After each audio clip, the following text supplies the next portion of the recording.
Good evening, ladies and gentlemen. It's a great pleasure to welcome you to the first annual conference of the newly established Albert Hirschman Center on Democracy. This is going to be an annual event, and we just established the center in March this year. As some of you know, you've been with us at several of our public lectures, and we ended the year this year with the annual conference. It's a particular privilege for me to extend a warm welcome to Professor Sheila Jasanoff. Welcome back to the Graduate Institute. I think you were here, Sheila, 2 years ago, opening the conference on the ERC project on stem cells, and I hope we can have you back here on several other occasions as well.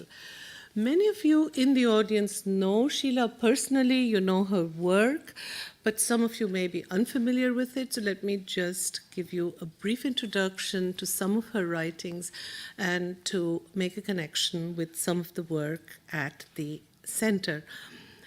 Sheila has written many books, I think more than 15 books edited and authored by her, and over 120 articles. One of the major themes which runs through her work is the politics of science, and that in a comparative and global context. She's been looking at science and the state in contemporary democratic societies, on the one hand, the relationship between law and science on the other hand, and with the construction of public reason in various cultural and political cultural context in different democracies, and of course much more largely the role of science and technology in globalization. Her empirical research has been focused on many parts of Europe, Germany, where she has studied, United Kingdom and the US, on the European Union more broadly, but also extending to a lot of work on India, both more recently on global regimes of biotechnology and on climate change. She has been looking at the formation and politics of global scientific advisory bodies, such as the Intergovernmental Panel on Climate Change, and has been addressing issues of biotechnology of late as well. Her work has received a lot of international recognition, and I just want to mention two major prizes which she received: the Bernal Prize from the Society for Social Studies of Science and a Guggenheim Fellowship. Her most recent publications include The Ethics of Invention, Technology and Human Futures, which challenges the assumption that technology is apolitical or amoral force, and she demonstrates how technology can really warp both democracy and citizenship unless we can think about how to direct and shape it, but also think about its promises and its perils in new innovative kinds of democratic dialogues.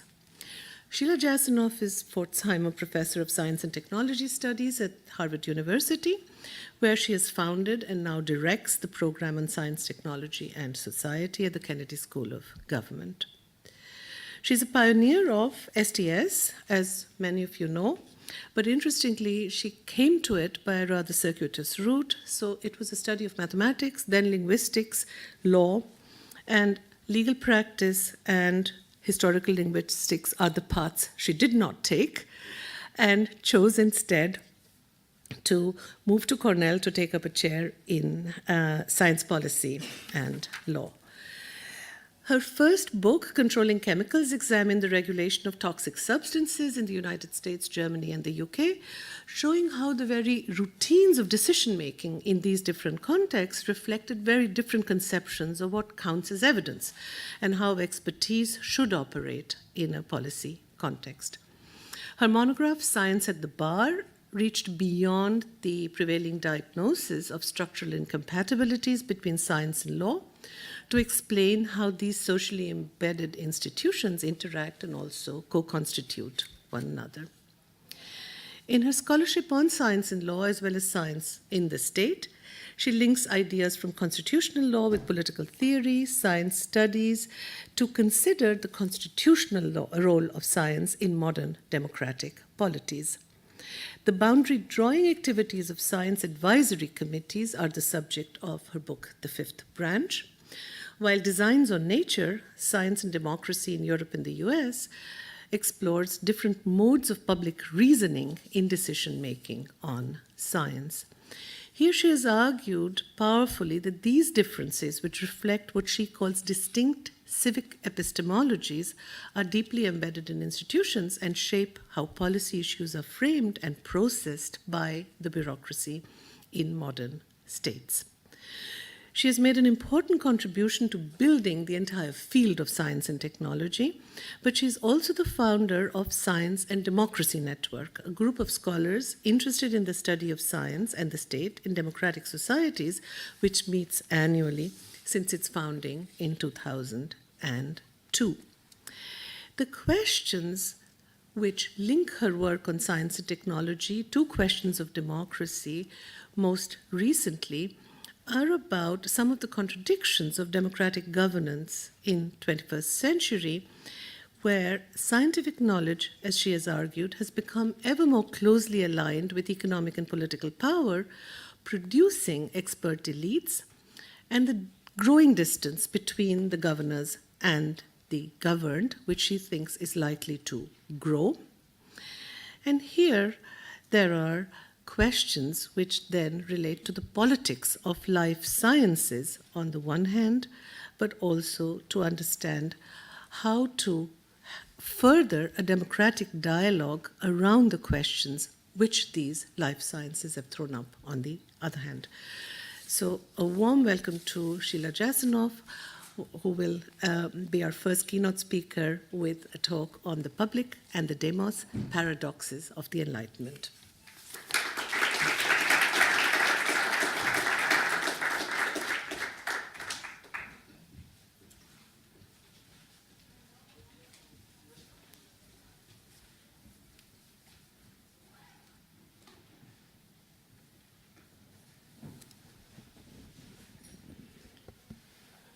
I'm just looking to see on the technical side whether there's a way to bring up a piece of text that I meant to read to you at the very end, but I don't, unless Deval can work some kind of magic while I'm talking. I'm not sure how that's going to happen. So I don't know, where is Deval anyway? Yeah, so there's no presenter view that's over here. Anyway, but it's at the very end and it doesn't matter, I can always improvise. So first of all, Shalini, thank you for that incredibly generous introduction. It's a real honor to be here for this launch event of what is going to turn into an annual series. And of course, one can't imagine either a better place, better city than Geneva to be thinking about all of these things at the moment, nor a better intellectual environment than the Graduate Institute that you have been building up with colleagues over the last several years. And the name of the Albert Hirschman Center obviously carries resonances about the kind of interdisciplinarity that is hoped for in this setting as well, which is reflected in your departmental collaborations also.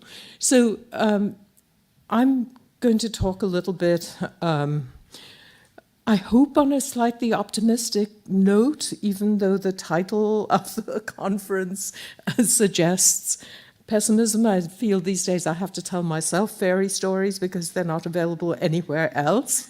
So I want to begin with the two words that are linked together in the title of the event, the disenchantments and the democracy, though I will flip the order and begin with the democracy and then talk about the disenchantments and end up speculating a little bit on what a re-enchantment might be or might be about.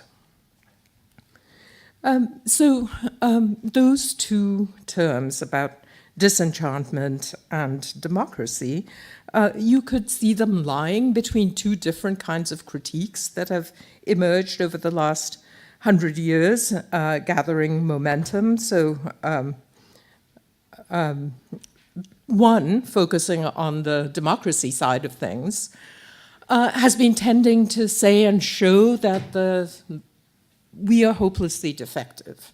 I mean, forget democracy, because human beings are just marred in various ways. And I think that tied to that is this insatiable thirst that people have suddenly acquired for big data to come and tell us what to do. So God has become big data, and we will be able to solve our problems because individually we are not capable of it. And I'll return to the theme of cognitive bias. And the other one, of course, is that we're subject to technique, and that machines rule us in that respect as well. We are networked, we lack agency, it's the system. So somewhere between the bias of the individual and the dominance of technique and systemic conditions is this whole area of disenchantments with democracy, or democracy's own disenchantment with itself. I mean, there are all kinds of ways that one could play with the prepositional structure that connects those two words, and they would all be right. So let's begin with one kind of beginning, much as I am not particularly a person who goes to European philosophical traditions as my starting point, but in order to say something about what I do want to say, I think it's worth beginning with a well-known figure who had something to say about the Enlightenment. Man's emergence from his self-imposed immaturity, and then immaturity is the inability to use one's understanding without guidance from another. We should be thankful for Michel Foucault for many reasons, but one of the reasons is that he glossed what Kant meant, and he said that Kant was not a big empirical researcher perhaps, but in this case, we're in a state of immaturity when a book takes the place of our understanding, when a spiritual director takes the place of our conscience, when a doctor decides for us what our diet is to be. Well, judged by those Kantian standards of the Enlightenment, we are very unenlightened. Everyday modernity is full of immaturity in that case, because we're constantly reliant on experts for all kinds of things. So just take our diets. I mean, what is a recommended dietary allowance? If you have been following the newspapers and can bear to do so in the last couple of months, you will have seen that sugar is now even worse than tobacco. You will see that coffee has suddenly risen up in the scale of things that will enable you to survive your sugar, perhaps. But all of this is based on studies, right? I mean, so you're supposed to believe somebody, it comes to you mediated. And there's an entire set of terms, entities, reference daily intake. I mean, what does that mean? Go around the world and ask people, what is a reference daily intake? And yet it is out there as something that doctors will prescribe, and entities such as GM foods, GM animals, the obesity epidemic, it's suddenly an epidemic. I mean, so, by Kantian standards, we're terribly dependent on the medical profession and medicine as an area of study to tell us what we should do in very mundane matters. What food should you put in your mouth on a day-to-day basis? And of course, people rebel. So one of the ways they rebel, if you talk to scientists about why the public is irrational, one of the examples that constantly comes back is the popular uprising against vaccination, because, of course, everybody should recognize that there is a herd immunity effect, and it is dangerous for people not to vaccinate their children, because thereby they open up the door to epidemics and recurrences of diseases that we thought were under control. So particularly targeted in this kind of discourse is a false connection drawn between vaccines and autism, false by the vast majority opinion among epidemiologists. So this is the falsity of this connection is about as securely established as the truthfulness of anthropogenic causes and climate change. Okay, so that's very solid in terms of scientific consensus. There was this study by a certain Andrew Wakefield. It was published in a reliable journal, The Lancet, and it became people at that time, autism was suddenly on the rise. People were looking for causes, and it looked as though a particular combination vaccine given in early childhood might be the cause of it, and the fact that it was subsequently retracted did not quell the fear that people had. And so to some degree, the anti-vaccine people have become ambiguous folk heroes.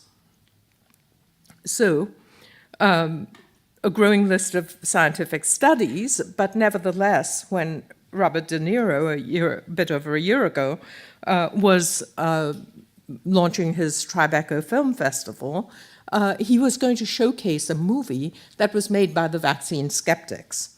And then because of the uproar from the establishment, he actually pulled this documentary from the film festival. And what was the effect? So the effect was to call that an act of censorship. I mean, so if you don't think there is a government agenda to silence the growing anti-vaccination movement, then you might want to take a look at the damning paper trail that is starting to pile up. So somebody just before at the reception was asking me about the digital environment and what has happened to democracy and public reason in that environment. So obviously one of the things that has happened is that take an opinion, any opinion, and it is possible to construct a reasonable head of steam around it. And when somebody contradicts your favorite idea, the production of a counter wave movement to counter that becomes part of the discourse. So what have we elites in universities done about that? We've constructed a model of the public. In STS, this term is now very well known. It was originally introduced into our discussions by my friend and colleague Brian Wynn. It's called the deficit model. And it's based on a set of findings out of areas such as public understanding of science, risk perception, and the more recent social psychology work on biases and heuristics and on brain imaging. You can break it down. I mean, people in STS often throw around this term deficit model, but you can break it down into components and say, what does it stand for? And it stands for the propositions that publics perceive risk in ways that have nothing to do with the natural causes and magnitudes of the phenomena in question. And because of systematic cognitive biases in their minds, they produce erroneous assessments and incorrectly weigh various matters, producing, greater fear around things that should be deemed safe. This has been part of the discourse ever since the public opposition to nuclear power, because people pointed out that of all the various energy sources, nuclear power had caused fewer deaths, and that probably remains the case to this day, than other energy sources, particularly, for instance, coal mining, which has notoriously been extremely hazardous, not only producing deaths of coal miners, but also lots of entrenched disease. Anyway, so the incorrect weighting of relative risks and benefits, and then the clincher that therefore you need expert advice with the correct probabilistic statements about the world to make up for this deficit, which now gets lodged cognitively in the brain and not just in public ignorance writ large. So one could ask about this idea of the enlightened conscience and being liberated. Do we rule ours? I hate to cite a person who was subsequently dismissed from my faculty for plagiarism, but he was actually very influential for a while.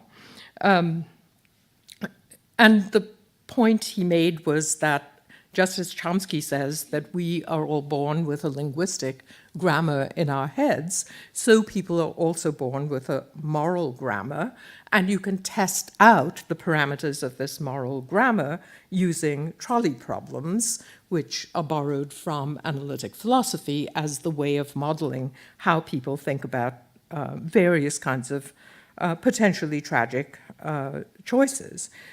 So brain scans tell you about when people are reasoning right or reasoning wrong, and it's understood that you should not sacrifice one person to save, you shouldn't save one person when you're sacrificing 5 others, and there have been many, many experiments testing these sorts of propositions out.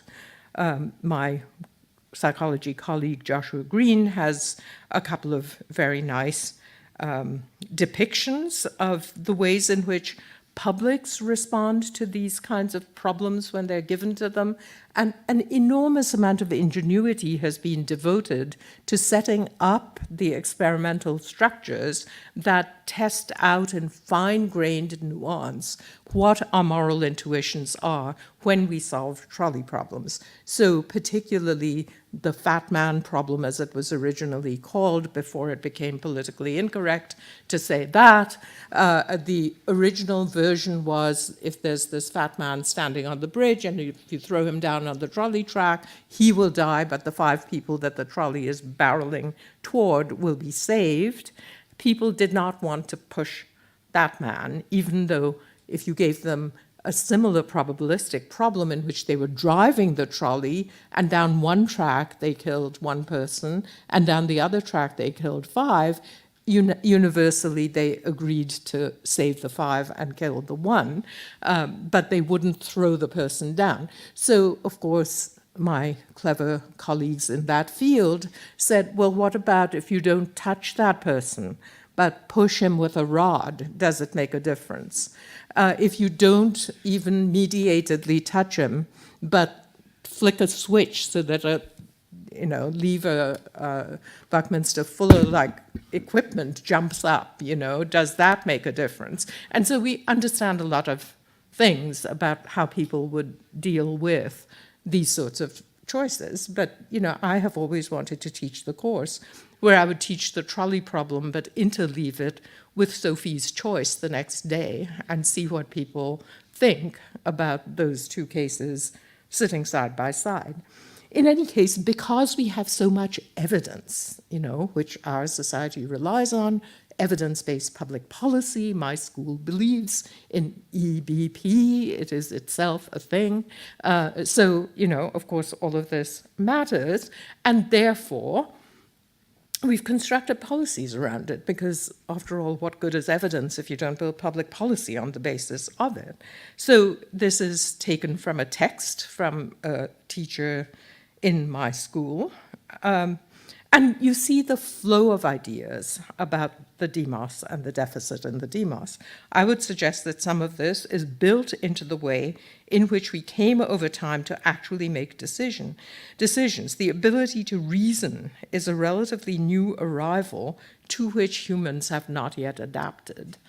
So, you might wonder, again, you sort of wonder if you sit around and read Shakespeare and then read that sentence, are you in the same cognitive sphere or not? Or maybe that is an unreasonable thing to ask.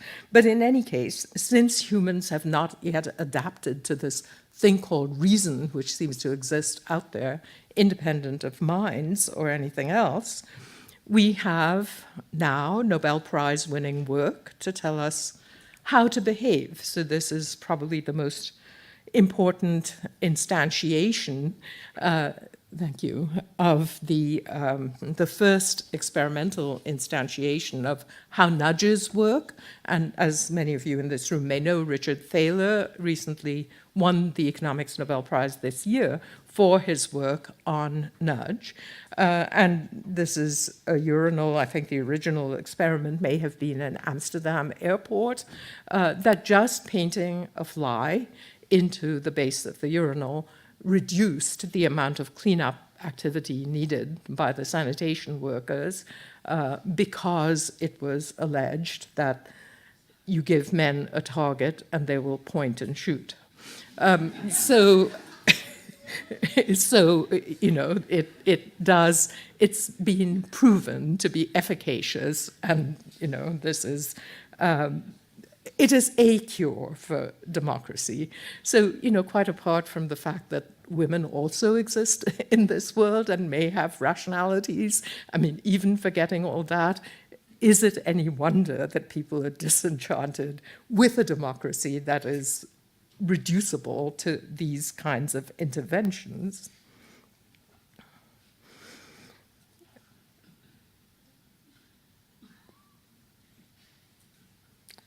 So, let me turn to Disenchantment. It's 100 years since Science as a Vocation was written, and it's hard to talk about disenchantment without quoting Weber himself on that subject. And it's worth reading this because I think, to the extent there are rays of hope, they may lie in our understanding of this text and how we allow it to play out in our mental world.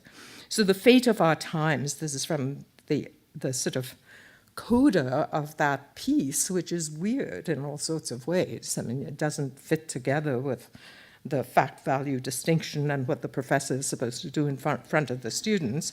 It goes off in a completely prophetic direction. The fate of our times is characterized by rationalization and intellectualization, and above all, by the disenchantment of the world. And, you know, nor is it accidental that today, only within the smallest and intimate circles and personal human situations in pianissimo, that something is pulsating that corresponds to the prophetic pneuma, which in former times swept through the great communities like a firebrand, welding them together. So, you know, first of all, one could reflect and wonder about those prophetic things. Is it MAGA that are welding people together even today, and what we think about that? But in any case, that text made me think about other ways in which people have problematized and theorized another of Weber's great contributions, the iron cage of rationality, which is about the disenchantment brought about by technique and modernization. And I thought to myself that the most famous iron cage is perhaps not Weber's, but Rilke's, written 15 years before Weber's seminal essay on the vocation of science.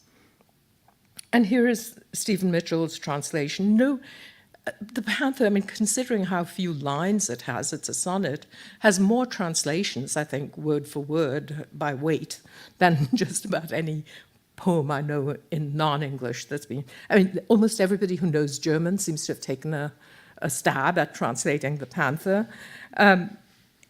So as he paces in cramped circles over and over, the movement of his powerful soft strides is like a ritual dance. I mean, you almost hear echoes of this in the smallest, most intimate circles in Weber, and I was wondering to what extent Weber's own imagination of the iron cage and the closed-in patterns of walk had been affected, possibly, by his reading of that poem. And then only at times the curtain of the pupils lifts quietly, an image enters in. So this is like that powerful pneuma, rushes down through the tense, arrested muscles, plunges into the heart, and is gone. So a question is, what makes it go away?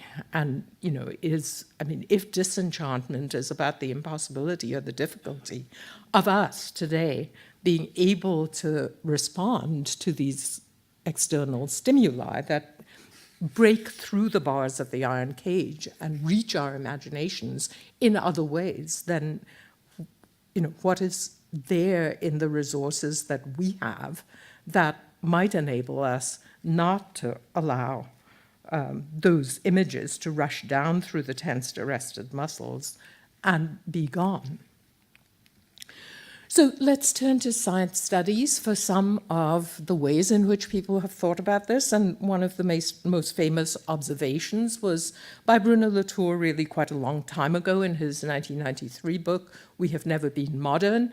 And he posited that part of the modern mythology is that we have created this sharp, he called it constitutional, it's not quite constitutionalism in the way that I think about it, but never mind, between non-humans and humans. His prescription is that we should restore the non-human to a particular kind of equality position vis-a-vis the human, because, as he has always insisted, the reality is that we live in hybrids, that we have never been modern. We subscribe to a modernist ethos, but in reality we are connected through and through, and the hybridity that he calls attention to is between the human and the non-human primarily. For me, that's not enough. I mean, for one thing, it leaves entire huge swaths of questions about power and marginality off the charts. And I want to think more about disenchantment in the sense of vertical disenchantment. So not that we do not allow the table or Gaia a place in our imaginations, because I actually think we do, but that as a colleague of mine just recently, 2 days ago, said in a forum that I organized, would you believe that only 30% of Indians in some survey, my kind of Indian, have heard of climate change? That was the deficit model speaking, that the world should have heard of climate change and there is something wrong with people in India because they're not thinking about climate change, whereas it could be seen more as a center-periphery question in a different sort of way. So if we think about vertical differentiations in this sort of area of disenchantment and democracy, we might ask about what makes some questions central and other questions marginal. We might ask, what would it look like to be analyzing those very same questions from the margins instead of the centers? The account of the brain that I've been giving you is very much an analysis of the margin from the center, but what would it look like if the margins spoke up? And don't tell me that it would produce the current president of the United States. That is certainly one answer. How would we do that kind of analysis? I mean, so what would the standpoints at the margins be? And is it enough to talk about non-humans? And what would the worth of all of this be? So, would the marginal displace, in Clifford Geertzian terms, the common sense of the elite by a different kind of common sense? And what might that look like? So, thinking in those terms, one might say that there are all kinds of quite interesting and important questions for democracy that rise out of the capacity to know and to know collectively, and the question, who knows and whose knowledge counts? So we have done 30 or 40 years of work on constructivism of a certain sort, looking at how the sphere of reason, rationality, facticity that we know is produced out of histories, situated circumstances, cultures, localities, etc. And we've also pointed out that in the heart of certainty, there always lies doubt. So the late Ulrich Beck, of course, devoted a lifetime to talking about those sorts of issues. So one could say that it's not just about margins and centers, it's also about bringing science and technology more to the forefront of our democratic thinking. And then here are some of the kinds of questions that one might ask in that context. We have resources to think with. The conventional wisdom model, which I've already laid out for you very briefly, has the deficit model, talks about lay ignorance, talks about media distortions. Media irresponsibility, after all, has been around since the Dewey-Lippmann debates of 100 years ago. This is, and the theme never goes away. It's there in different ways. SDS, however, does not so much want to think about what is the matter with the individual, but rather how intersubjective structures are formed and sustained. And for that, a starting point of analysis for an STS scholar is to recognize that many things that people take as structural in the world are more productively looked at as the end point of a set of processes and not the starting point. So not evidence, and therefore you base policy on it, but why did you come to see something as evidence in the first place? What was it that caused you to think that that was evidence of something? So fact, artifact, institution, norm, settlement, order, all of these things that people treat as independent variables in political science, flip the order and think about how they're actually dependent and how would you think of them. And then your attention is inevitably drawn to competing rationalities and how and where they are grounded, and my own sort of relatively crisp summation of this, that reason is achieved, not attained. It's not out there, as my colleague at the Kennedy School suggested, that reason has outstripped the human capacity to adapt. Rather, reason is something we make and how we make it. So methodologically, I think a lot is gained by trying to read the world and not only trying to read texts, which may be a bad thing to say to graduate students. But how people respond to things in the world is quite an important thing to look at. And here is a thing. Some of you have seen An Inconvenient Truth, and you saw the former Vice President of the United States going up in a little device as he dramatized for you in An Inconvenient Truth how steeply that curve is rising.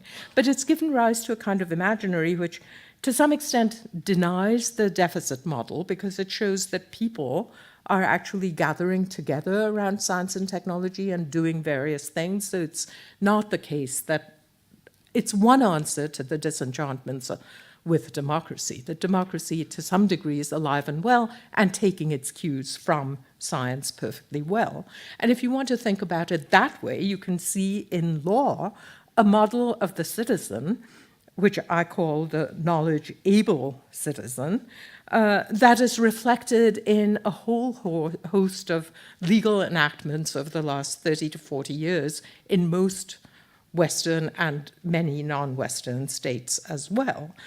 These relate to rights of citizenship, and it is weird to me that even though we expect the citizen to behave in all sorts of ways, I mean, like the question about a recommended daily allowance of vitamins and so on and so forth. We expect people to believe and respond to that. Certainly in medicine we do.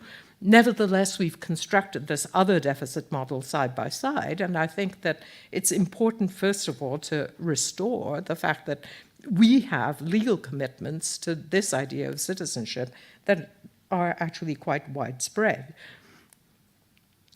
And you can see new organizations like Bill McKibben, who is America's currently most famous and most eloquent environmental spokesperson. His organization, 350.org, takes its cue from science, pure and simple. If humanity wishes to preserve a planet similar to that on which civilization developed, CO2 will need to be reduced from current levels to at most 350 parts per million. So, you know, the entire social movement is built around a scientific claim and a scientific fact, and this is quite a substantial social movement. So, you know, in one's imagination of who the public is, one has to recognize that science and technology are operating as powerful coagulating influences of various sorts.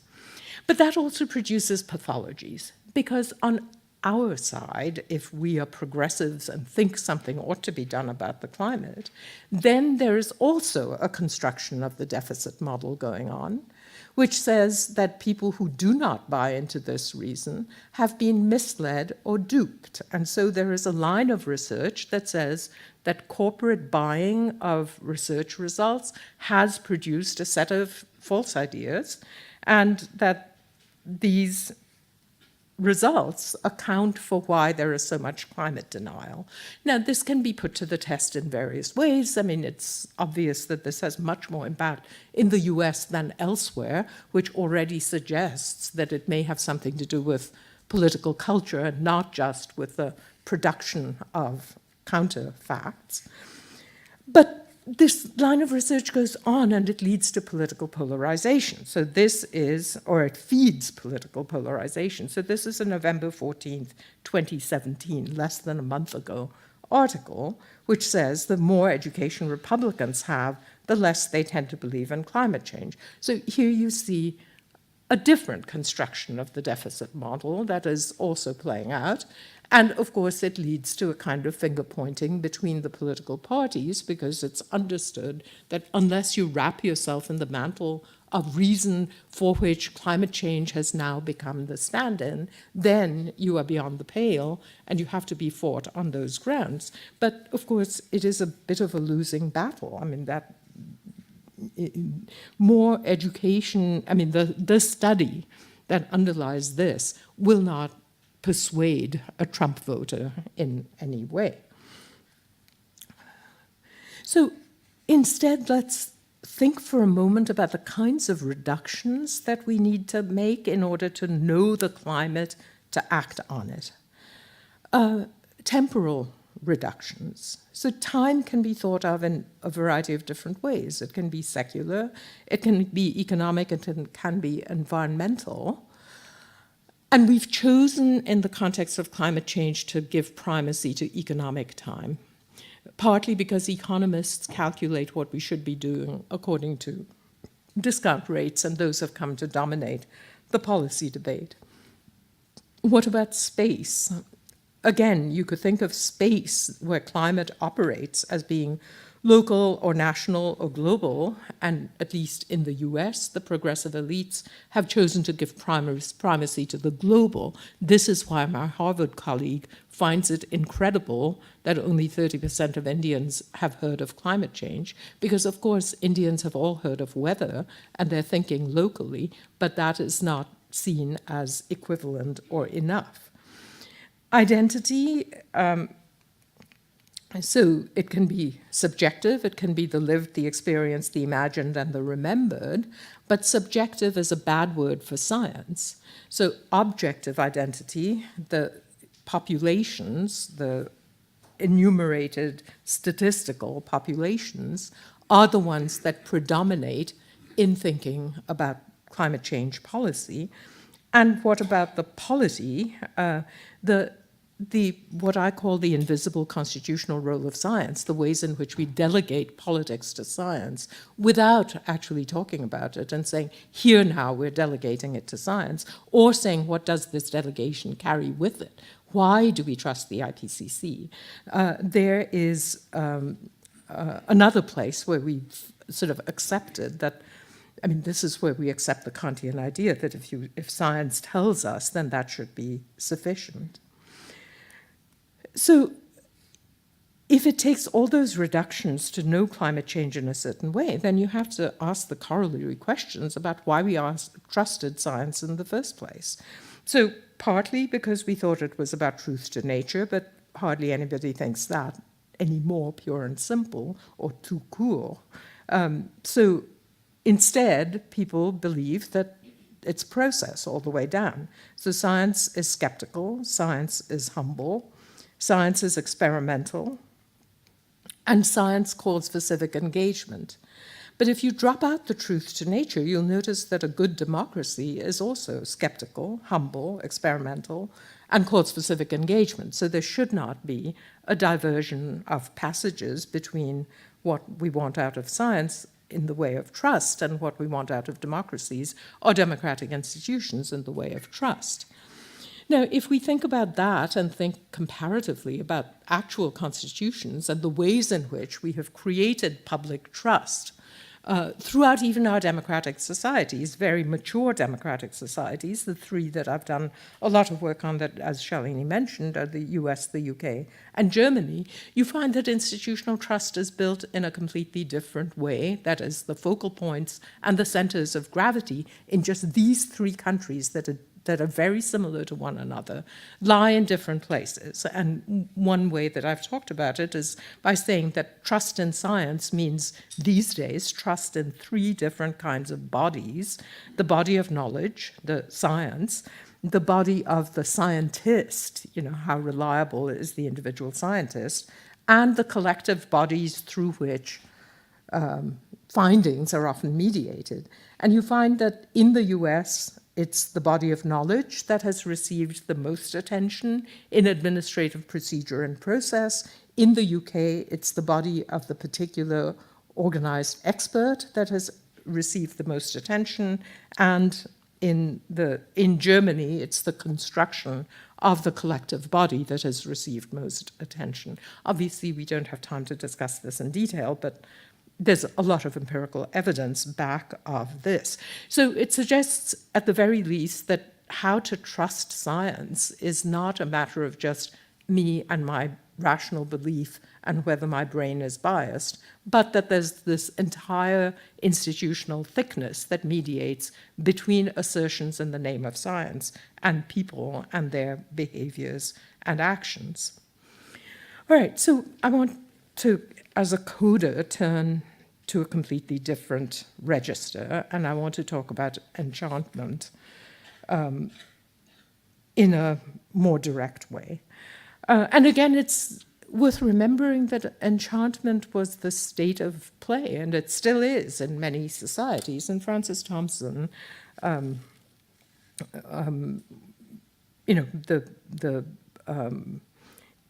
it's a matter of how we look at mundane things. Turn but a stone and start a wing. 'Tis ye, 'tis your estranged faces that miss the many splendid thing. So, it's again a sort of metaphoric point for where in the mundane can you recover the sense of enchantment without letting the iron cage of technique be the overpowering thing. And we can go back to Weber and the odd conclusion of that essay. We shall set to work and meet the demands of the day in human relations as well as in our vocation. This, however, is plain and simple if each finds and obeys the demon who holds the fibers of his very life. That's asking for a self-knowledge and an awareness of human relations as a kind of source of re-enchantment. And I think of Philip Pullman, who I think has his finger on the pulse of the weird modernity that we're in, and his Dark Materials trilogy. And in the Dark Materials, everybody has a demon. And it is said that he was inspired by this painting of Leonardo, which the European Union actually takes as one of its iconic sort of cultural moments around which, if you go to the Council of Europe, there's a big poster of this painting. If you go to Warsaw, you may still be lucky enough to see a Leonardo in a room where no one else is, because the museum is being renovated at the moment, and this painting is sitting off in a side room of the big castle there. If you find your way there, you might find nobody else there. And I experienced that in 2016. Anyway, so the demon and the human subject have not died out. How does one have recourse, not just through fiction, but in other ways? So back to Rilke, an image enters in, rushes down through the tensed, arrested muscles, plunges into the heart, and is gone. And it's the "and is gone" that I think we need to talk about. So, one can think about revolutionary moments and what it would take for a revolutionary moment in which a different kind of public consciousness might come into being. And so here's Delacroix, a famous painting of liberty leading the people. But I was really struck at the People's Climate March a couple of years ago in Washington. A genuine public outpouring the organizers had not expected. They had expected 100,000 people to show up, and certainly upwards of 350,000 actually showed up. And there were pictures in the New York Times from that march. And that was one of them.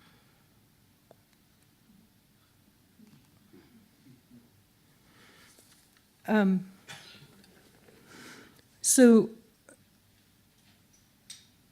this is how I talked about it in a piece I wrote, but the yearning for voice and representation lives on as a universal, stronger even than the disciplining forces of science and technology, and ultimately the urge for democratic self-expression must have an impact on ideas of subjectivity and lawful global governance.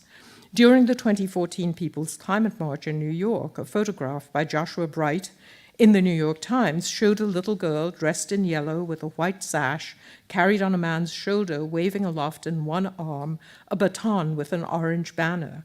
In color and composition, the photograph bore an uncanny resemblance to Eugène Delacroix's famous painting of liberty leading the people. Only this time, the figure of hope arose from the legions of the young, whose lives will be most affected by the changing climate. Perhaps this child's banner, too, can be seen as a latter-day oriflamme, the symbol of fierce commitment carried into battle by the medieval kings of France. At any rate, the picture invites us to recall that the spaces of critique remain as open and expansive as the face of the planet. Our task as citizens, STS scholars, or legal advocates is to occupy the Earth's innumerable beckoning streets in search of just ways to refashion democracy. So I think one can rethink the project of the Enlightenment at this still beginning of the millennium. We're only into the short 21st century just now, and rethink the possibilities of critique. And I think, among other things, we have to critique those critics who are saying that we lack the capacity of critique because we're swayed by emotion and so on and so forth. We need to acknowledge the constructedness of the iron cage, not just its power, but how the iron cage comes to be seen as the iron cage, and then restore opportunities to cut across those divisions that are altogether too centrally part of the disenchantment, integrate across the made-up barriers between faith and science, thought and action, private and public, lay and expert. This will require a crossing of disciplines at a deeper level. Here I can speak from personal experience than most people understand when they try to cross disciplines. But it also requires imagining alternative futures, so not one modern social imaginary, but alternative imaginaries, and to demand and design alternative pathways into those alternative futures. Thank you.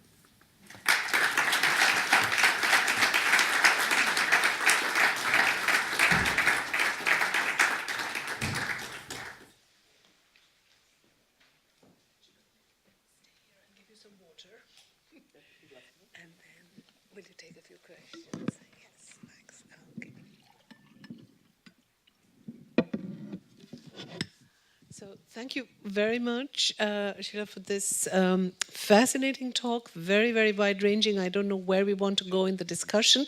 I'm going to open up immediately because time is short. We can take questions for about 15, 20 minutes. And you can tell me, would you like to take a few together? Would you like to take them individually? Let's see what they're like. Okay. Floor is open.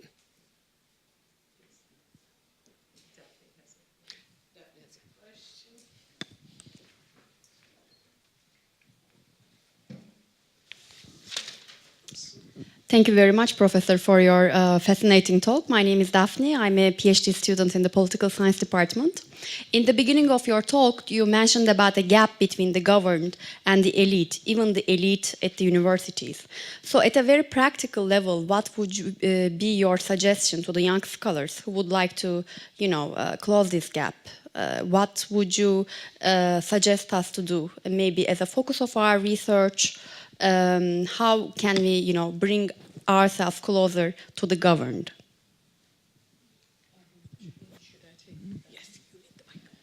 Definitely, thank you for that question. Since in America, since the 2016 presidential election, a lot of people in universities have been asking that. And one of the responses was the March for Science that was organized last spring. All of that is premised on the view that we in universities have things right, and that the problem is that we're not communicating insufficiently. Hercule Poirot always used to talk about the words of the one syllable, that we're not actually making our stuff comprehensible to people in that way. And I think that if one just takes a kind of inductive versus deductive mapping of the world, you know, we've become very comfortable in thinking that our models are right and that we can deduce the truth from them, and it's about making those things plain to people.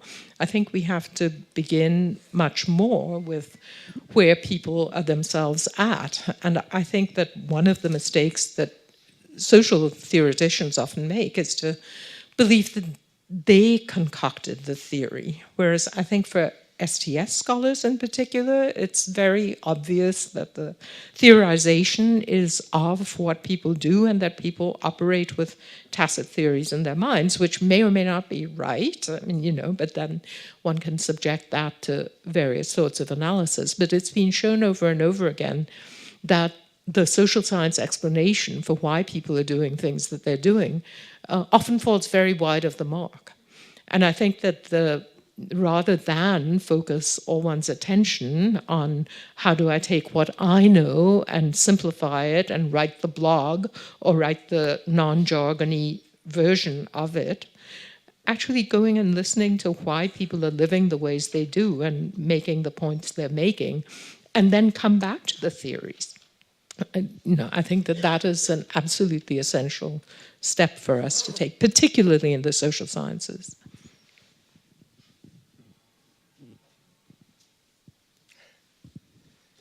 Hello, my name is Jivan Drzezinski, and well, I'll introduce myself, but I'll speak in my private capacity. I'm the chargé of the Macedonian mission here, and the reason I want to speak in a private capacity is that I've had this idea twirling around my mind that I'm sorry I walked in late on, but I was at the UN, so hopefully I can jump in, and perhaps it wasn't covered. I thought, I don't think it would be. The idea is this, and it covers a combination of international law and technology. So perhaps not directly democracy, but it can have an effect on democracies. So it's about increasing a climate of legality in international affairs. And I think that in international affairs, the focus has been throughout on international law, and the discussions have been on sources and this and that. And I've gotten the feeling that the discussion is lost. You know, there's like a disorientation in that area. And one idea that I've had over the past few days is to include blockchain as a way to increase a climate of legality. And of course, you know, blockchain is the popular thing of everyone's projections and fears and everything at the moment. But blockchain is at the very core is a ledger. It's a distributed immutable ledger, which means that the things that are written on it can stay there for a very long time. So to think of this climate of legality, where treaties and different kind of different aspects of international law are put into a blockchain, tied together with cases. So for instance, I'll in my as chargé I cannot, now as in my private capacity I can. The situation right now in Myanmar, where the situation is growing as it is, and in Bangladesh. And right now, we had a Human Rights Council session where one of the things that were being discussed is to have a fact-finding mission. So a fact-finding mission would have conclusions, and those conclusions can then be put into the international humanitarian law blockchain, let's say, if it is held by the ICRC, and the knowledge of a general that any situation enters into the permanent record of humanity might have an influence that is different than it would be if they think that they might be sent to the ICC. So right now, a fear of a general in such circumstances might be, well, my country is going to protect me, or I don't really care about the ICC, or my country is not signatory, etc., etc. But the feeling that you are put with name and a situation in a chain of command in a given circumstance, that you've ordered rape and murder and all of these things in a permanent record might contribute to a climate of legality. So that's very briefly something that is a more complex idea overall. So your question is absolutely fascinating for a whole variety of reasons, and for a variety of reasons to a science and technology studies scholar that may be a bit antithetical to the reason that you're asking that question, okay? So the starting point for the sort of critique of the world that we are finding ourselves in my field, is to destabilize this notion that there are facts that are entitled to permanent weight because they cannot be questioned in some sense. There's also a tremendous reluctance to say that whatever the fad technology of the moment is, and blockchain is surely one of them, just as the autonomous vehicle is another of them, that therefore we should take more and more of human experience and see how we can make it subservient to that technology. You know, bring me a problem, any problem, I will go to blockchain, which is also a company, and I will let them do blockchain me, you know, into discipline.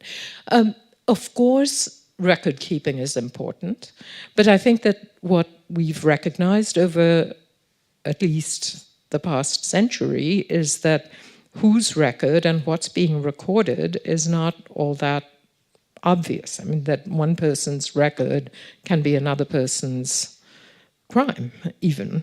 And an interesting metaphor for this is the Red Cross Museum in this, Red Cross and Red Crescent, sorry, museum in this very city. Because at one level it's a ledger, it's the huge file card indices from World War I of thousands and thousands of records of missing and disappeared people. But I think whoever the museum's designers were recognized that next to that, which could be blockchained, you know, easily, I mean, that is, you can imagine the translation work, that they also emphasized the personal testimony. In fact, the first thing you see is the hall of witnesses, and you eventually meet each of those witnesses. So even memorializing something has multiple dimensions, and any decent historian will tell you that how you memorialize something, that itself is an act of power, is an act of acculturation, and so on and so forth. So so I would emphasize not so much the technology of making permanent as the critical enterprise of seeing whose stories are making it out in the first place or not. And then, you know, the terminology comes into play. So why is it a story when the Pope goes to Myanmar, what language he uses or not? I mean, I tell you, about a year ago, some very earnest young political scientists said to me, do you mean to say that the Pope is in the public sphere? I mean, this young man had read his Rawls so thoroughly that he thought that if it was religion, it couldn't be in the public sphere. So, I mean, you know, this is how we're training people, right? I mean, so I think that while I'm totally in sympathy with the idea that there are voices that are not being heard and not being recorded, I think we need to look at, first of all, the forces that make some voices recordable and others not, and the idea that you can produce a kind of objectivity that is then, you know, shored up by the ledger. I mean, if there are any British people in this room who have been through one after another of the research assessment exercises, which no doubt could be blockchained as well, you know, that permanent record of the productivity of an academic community, I think, makes an extraordinary story of how misguided our measures and our very idea of what should be recorded are. So I would advocate a plurality. I mean, you know, and it's possible that the wrong record made permanent becomes, I mean, nothing is permanent, but, you know, rendered like permanent, might actually achieve a kind of, you know, false memorialization. In India right now, we're seeing a resurgence of rehistoricizing important monuments as belonging to a Hindu nationalist past and therefore entitled to no weight in the present. And these range from Jinnah's house in Mumbai to even the foundations of the Taj Mahal, you know, supposedly sacral land that should be obeyed in a different way. So, you know, I think that one needs to approach record keeping with a great deal of humility about the underlying structures of power that are producing the records in the first place.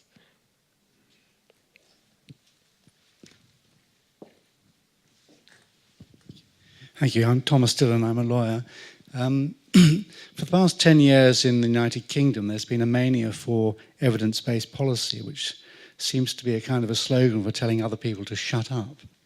But and one's also seen the situation where policy is reached, and then they run around looking to create the record that backs up the policy.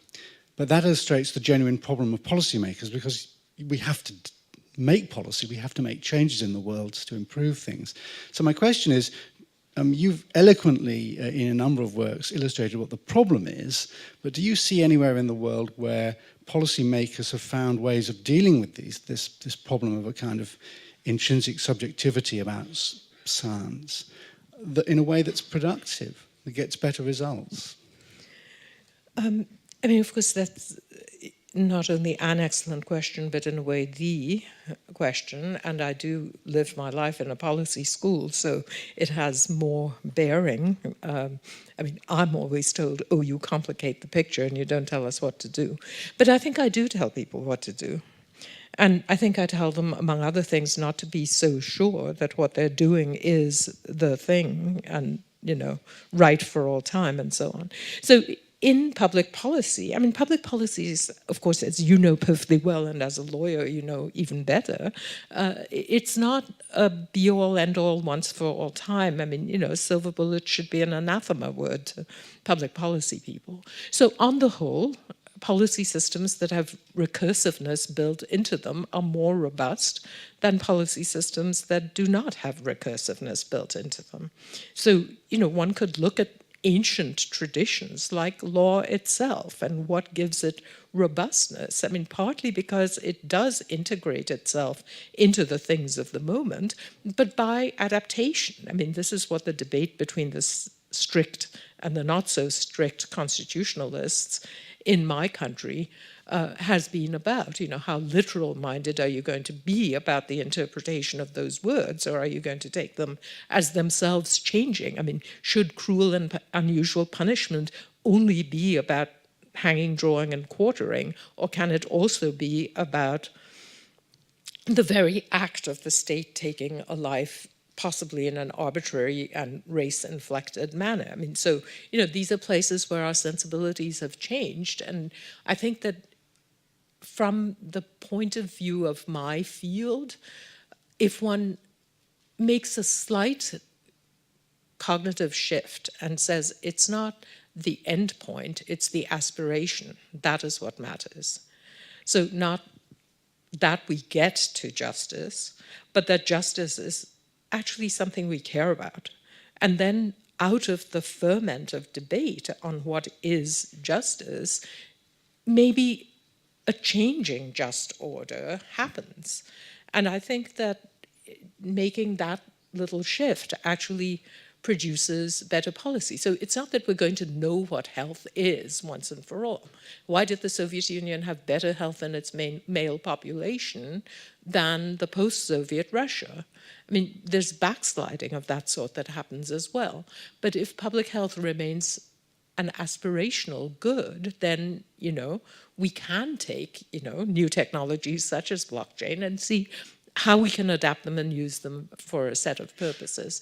So I think that the precautionary principle, for instance, in environmental law, which Americans somehow reject totally and say, you know, bad idea, keeps you from doing technological development, which I don't think is right.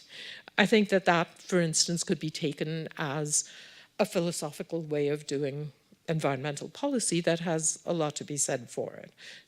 So I think one can point to areas where we've taken on board this notion that the good is itself a thing to be negotiated, and it energizes people to know that there's something to be negotiated, as opposed to the situation you were describing, that somebody will hand it down from on high and then tell us, you know, your opinions don't count. Anna Skolobig, I'm a researcher. Thank you for your analysis and diagnosis. It's fantastic, very powerful. I have a question about the prognosis, which is in line with the previous one. co-production, knowledge co-production in practice. How does it work? Under what condition is this successful? Can a compromise between different types of knowledge, lay knowledge, expert knowledge, conflicting knowledge, as you have presented, can this compromise be reached, and how? What is your experience in that co-production? Yeah, so the first thing I have to say is to clarify what that word is, because the way I use it and people in my school of thought use it is not the way you used it. So in fact, I jokingly say that there's Miramax co-production, although in the post-Harvey Weinstein era, maybe I should find a different company to pin it on.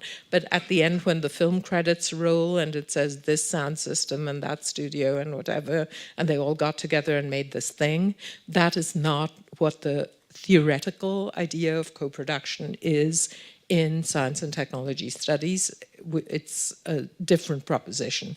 It is that when we construct a powerful view of the way the world is, at one and the same time, we're constructing a powerful view of how we ought to live in that world. So if we take weather phenomena and decide over the course of 20 years that we should be treating these not as weather but as climate, then we have altered a set of should and ought propositions in the world, that we ought to act globally, that we ought to accept transnational order. And then you see much pushback because people don't like that combination of is and ought. That co-production, theoretically understood in that way, is not a matter of choice. It is a matter of theorizing how the world works. So you can't say, is it good or bad? I mean, it just is.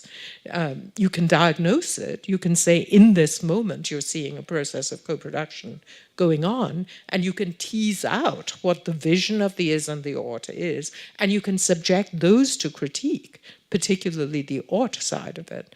But that is a whole different proposition.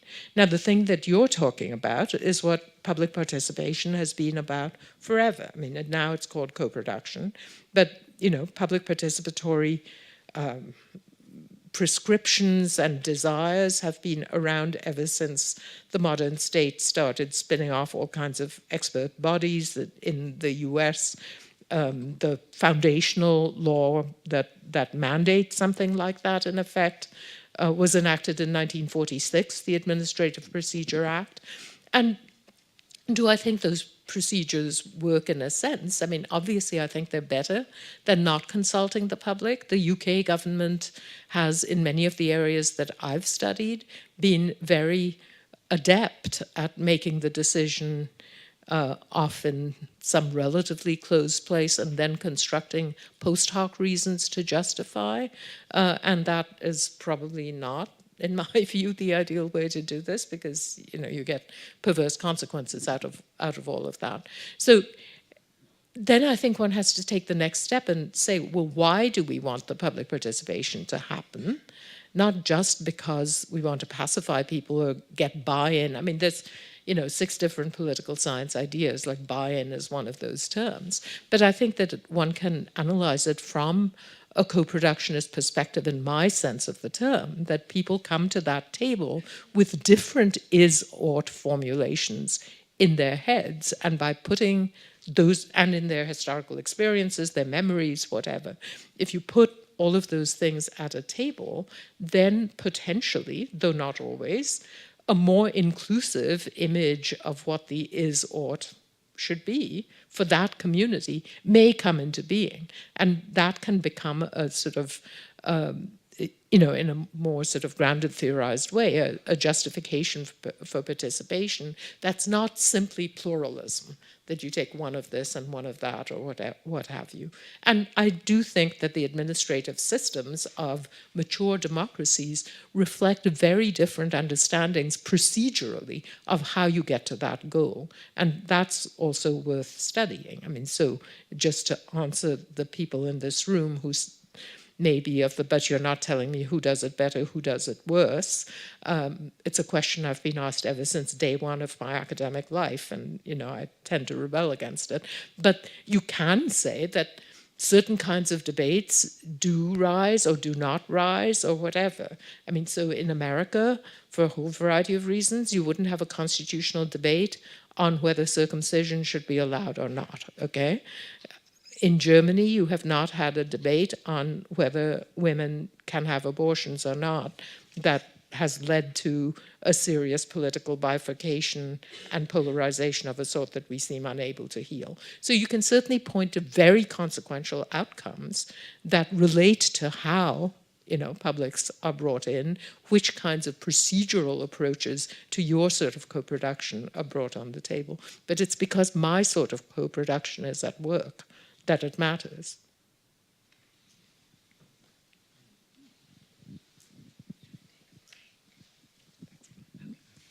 So thank you very, very much, Sheila, for opening the conference on disenchantments with democracy.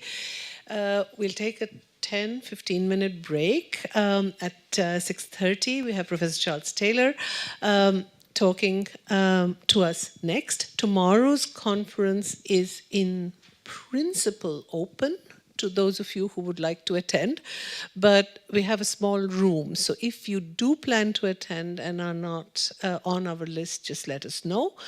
Tomorrow evening, however, the public lecture by Professor Craig Calhoun is a public event here, so you're warmly invited to attend both the public lectures, and if you would like to come to some of the closed sessions, they aren't secret, just let us know, so that we know how many chairs we may need in the room.